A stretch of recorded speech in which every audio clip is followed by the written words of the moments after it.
ভাইরে, উড়ন্ত পাতা যে মানুষের মস্তিষ্কের বাইরে বা পাকিস্তান করে ছেড়ে দেয়, সেটা জলজান্ত উদাহরণ হচ্ছে আমাদের দেশের প্রতিভাবান শিল্পী নোবেল ম্যান।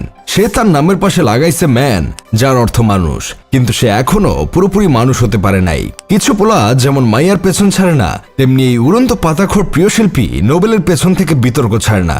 সে কখনো উড়ন্ত পাতা সেবন করে ফেসবুকে স্ট্যাটাস দিয়ে বিতর্কিত হয়, আবার কখনো নিজের বিয়ে করা বউ নিয়ে বিতর্কিত হয়, প্রেমিকা নিয়ে বিতর্কিত হয়, স্টেজে দুষ্ট পানি সেবন করে গান গেয়েও বিতর্কিত হয়। এই তো কয়দিন আগে তার একটা ভিডিও ভাইরাল হয়। সেখানে দেখা যায় সে ও তার দুজন সঙ্গী মিলে এক বাসা থেকে একটা মেয়েকে টেনে নিয়ে যাচ্ছে। সেই ভিডিও সামাজিক যোগাযোগ মাধ্যমে ভাইরাল হয়ে যাওয়ার পর অনেক সাংবাদিক তার সাথে কথা বলে এই ভিডিও সম্পর্কে জানতে চায়, কিন্তু সে তাদের সাথে এই বিষয়ে কোনো কথা বলতে চান না বিধায় ফোন কেটে দেয়। তারপর পরবর্তীতে দেখা যায় পুলিশ তাকে নারী মামলা গ্রেফতার করে কারাগারে পাঠিয়েছে। আরও শোনা যায় সে এই মেয়েকে 7 মাস ধরে আটকে রেখে করেছে এবং সেই ভিডিও ধারণ করে রেখে ভাইরাল করে দেওয়ার কথা বলে মেয়েকে আটকে রেখেছে।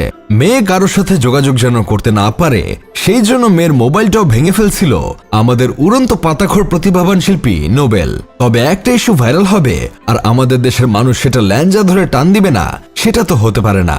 বাঙালিরা ভুক্তভোগী মেয়ের পূর্বের কিছু পিকচার খুঁজে বের করছে। সেখানে দেখা যায় মেয়েটা নিজেই ইচ্ছাকৃতভাবে নোবেল অমেনের সাথে খুবই রোমান্টিক সময় কাটাচ্ছে। এসব দেখার পর তো বাঙালি বলা শুরু করছে যে, ও আচ্ছা, তাহলে কি এভাবেই 7 মাস আটকে রাখছিল নাকি? এভাবে আটকে রাখলে তো ভালোই। আবার কেউ বলতেছে নিজের ইচ্ছায় গেছে, এখন বনিবনা হয় নাই তাই মামলা দিয়ে দিছে। আবার কেউ কেউ বলতেছে এমনিতেই যে গরম পড়ছে, তাতে মনে হয় গরমে অতিষ্ঠ হয়ে মেয়েটা 999 কল দিয়েছিল।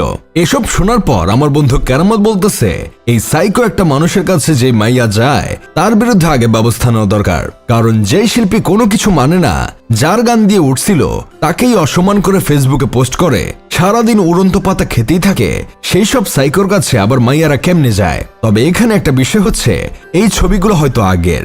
মেয়েটা তাকে ভালোবেসে তার কাছে গিয়েছিল। আমাদের পাতাখোর প্রতিভাবান শিল্পী পরবর্তীতে মেয়েটার ভালোবাসার 14টা বাজিয়ে দিছে, কারণ সিসি ক্যামেরাতে সেই প্রমাণ পাওয়া গেছে। সেটা তো আর ফেলে দেওয়া যায় না। যেখানে এই পাতাখোর ভাইটি এমন খারাপ আচরণ রীতিমতো করে সেটা সবাই জানে। তবে মেয়েটাকে এতদিন আটকে রাখলো, কিন্তু মেয়ের বাবা মা জানলো না তারা এতদিন ঘুমিয়েছিল নাকি, এটাও কিন্তু একটা পয়েন্ট। তবে মিডিয়া জগতে এমন ব্যাড বয় ক্যারেক্টারের অনেকেই থাকে। যেমন বলিউডের ব্যাড বয় ক্যারেক্টার অভিনেতা ছিলেন সঞ্জয় দত্ত। তিনিও জেল খেটে এসেছিলেন, শেষ পর্যন্ত কিন্তু তিনি নিজেকে শুধরে নিয়েছেন। ব্যাড বয় ইমেজ ক্যারি করা এক জিনিস, আর খারাপ মানুষ হওয়া আরেক জিনিস। Nobel bad boy image carry করতে পারেন নাই বাকিদের মতো, তাই সে বর্তমানে জঘন্যতম খারাপ মানুষে রূপান্তরিত হয়েছে। তার ক্যারিয়ারের কতদিন হয়েছিল মাত্র, তাতেই এই অবস্থা। সে নিজেকে কন্ট্রোল করতে পারলে তার সামনে আরো সুন্দর ভবিষ্যৎ অপেক্ষা করতেছিল। এই তো বরবাদ সিনেমায় মহামায়া গান গেয়ে অনেক প্রশংসা পাচ্ছিল। আসলে সবাই তো আর সবকিছুর যোগ্য না, কারো প্রতিভা কারাগারেই পছন্দ ধরে। যাই হোক, শেষমেশ আমি গোলাম হোসেন একটা কাজের কথা কই। আসলে পুরুষ মানুষের সবচেয়ে বড় শত্রু হচ্ছে তার কদম জোড়া। এই শত্রুকে যে কন্ট্রোল করতে না পারে, তার অবস্থা হয় নোবেলের মতো।